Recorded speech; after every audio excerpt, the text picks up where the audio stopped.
क्या आप जानते हैं पानीपत का तीसरा युद्ध कब हुआ था? आपके ऑप्शंस हैं ए 1761, बी 1767, सी 1556, डी 1526। आपका समय शुरू होता है अब। 5, 4, 3, 2, 1। आपका सही जवाब है ए 1761। मैं आपको बता दूं कि मराठों और अफगानों के बीच चल रही पानीपत की तीसरी लड़ाई 14 जनवरी सन 1761 को बुधवार सुबह 8 बजे अफगान आक्रमणकारी अहमद शाह अब्दाली और मराठा पेशवा सदाशिवराव भाऊ के बीच लड़ी गई, जो एक ही दिन में खत्म हो गई, जिसमें मराठा के प्रमुख सेनापति विश्वासराव की गोली लगने से मृत्यु हो गई और कुछ समय बाद पेशवा को भी पकड़ लिया गया। शाम तक पूरी मराठा सेना खत्म हो गई और मराठों की बुरी हार हुई। इस युद्ध में मराठों के तोपों की कमान संभालने वाले इब्राहिम खान गार्दी की भी बुरी तरीके से मौत हुई। पेशवा के वचन के कारण मल्हारराव 20 मराठा स्त्रियों को युद्ध से बड़ी ही कूटनीति से निकालकर सुरक्षित स्थान पर लाए। इस युद्ध के नाम पर पानीपत नाम की एक बॉलीवुड फिल्म भी बनी है, जिसमें अर्जुन कपूर सदाशिवराव भाऊ के किरदार में, संजय दत्त क्रूर राजा अहमद शाह अब्दाली के व कृति सेनन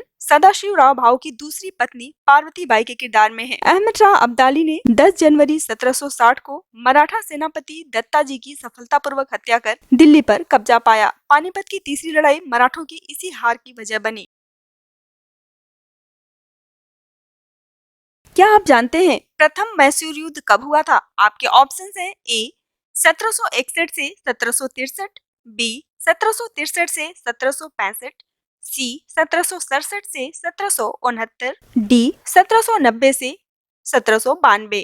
आपका समय शुरू होता है अब। 5, 4, 3, 2, 1। आपका सही जवाब है सी 1767 से 1769। मैं आपको बता दूं कि 18वीं शताब्दी में प्रथम मैसूर युद्ध मद्रास में अंग्रेजों की आक्रामक नीतियों के कारण कर्नाटक के दूसरे सबसे बड़े शहर मैसूर में अंग्रेज जनरल जोसेफ स्मिथ और हैदर अली के बीच 1767 में शुरू हुआ। 1767 से 1769 ईस्वी तक चला, जिसमें हैदर अली की जीत और अंग्रेजों की बुरी हार हुई, जबकि 1768 में निजाम युद्ध से हट गया और हैदर अली को अकेले अंग्रेजों का सामना करना पड़ा। हैदर अली अस्तबल में काम करने के लिए भर्ती हुआ था, फिर सैनिक के रूप में काम किया। राजा ने उनके युद्ध के कौशल को देखते हुए हैदर अली को मैसूर का शासक घोषित कर दिया था।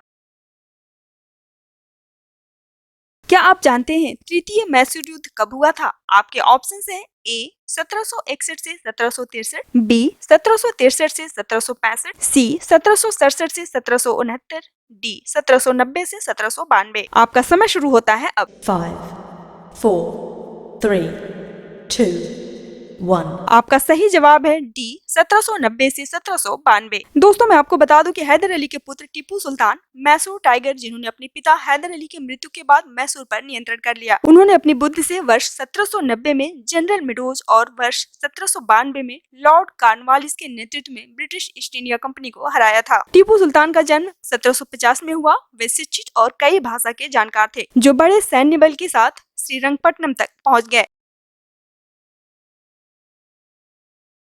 क्या आप जानते हैं चतुर्थ आंग्ल मैसूर युद्ध कब हुआ था? आपके ऑप्शंस हैं ए 1798 से 1799, बी 1792 से 94, सी 1767 से 69, डी 1785 से 87। आपका समय शुरू होता है अब। 5, 4, 3, 2, 1। आपका सही जवाब है ए 1798 से 1799। मैं आपको बता दूं कि चौथा आंग्ल मैसूर युद्ध 1798 से 1799 तक चला, जो दक्षिण भारत में ईस्ट इंडिया कंपनी के गवर्नर लॉर्ड वेलेंस्की और टीपू सुल्तान के बीच हुआ। टीपू सुल्तान ने फ्रांस के साथ गठबंधन किया, तो ब्रिटिश सरकार खतरे के डर से उस पर चारों तरफ से हमला कर दिया, जिससे 4 मई 1799 में टीपू सुल्तान की हार हुई। क्षतिपूर्ति के रूप में टीपू से 3 करोड़ रुपए लेने की गारंटी के लिए टीपू के 2 बेटों अंग्रेज अपने साथ लाहौर ले गए। कुछ समय बाद टीपू सुल्तान की मृत्यु उसकी राजधानी श्रीरंगपट्टनम में हो गई। इसी युद्ध के दौरान 1798 में लॉर्ड वेलेंस्की ने भारत में सहायक संधि प्रणाली की शुरुआत की थी। कहा जाता है कि नेपोलियन बोनापार्ट को टीपू सुल्तान ने ही भारत में हमला करने के लिए आमंत्रित किया था।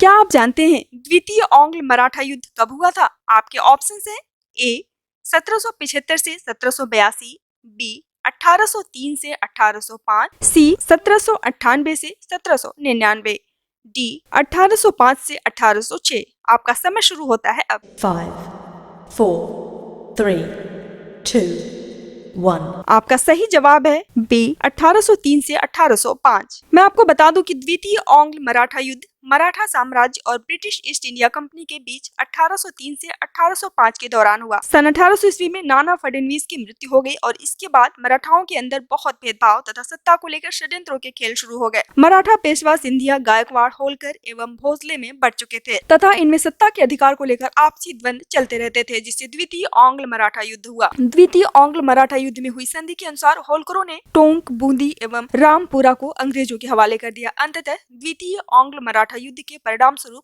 मध्य भारत के एक बड़े हिस्से पर ब्रिटिश नियंत्रण स्थापित हुआ तथा भारत में अंग्रेजों का प्रभुत्व स्थापित हुआ। तो दोस्तों, है ना इंटरेस्टिंग? इस तरह के और भी जनरल नॉलेज के वीडियोस देखने के लिए हमारे चैनल जीके बैनियन को फटाफट सब्सक्राइब कर लीजिए दोस्तों, और इस वीडियो को प्लीज लाइक कर दीजिए, अपने दोस्तों में शेयर कर दीजिए, और अगर कोई सुझाव है तो प्लीज कमेंट बॉक्स में लिखकर हमें जरूर बताइए, हम उसे जरूर फॉलो करेंगे। Thank you.